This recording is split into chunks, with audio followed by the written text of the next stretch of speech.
Степан Кадашников, «Ветер войны», читает Шагеева Камалия.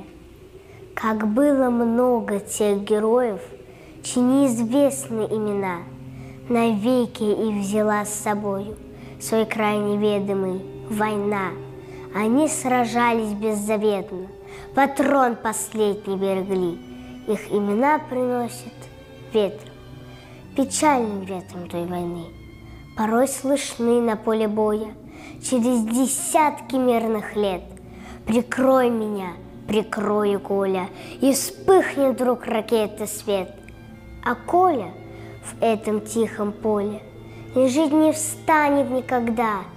Лишь горький ветер нам порою напомнит страшные года. Сегодня мало кто заплачет, придя к могилам той войны. Но это все-таки не значит, что позабыли Колю мы. Мы помним это горе, осталась в памяти война, и русское родное поле приносит ветер.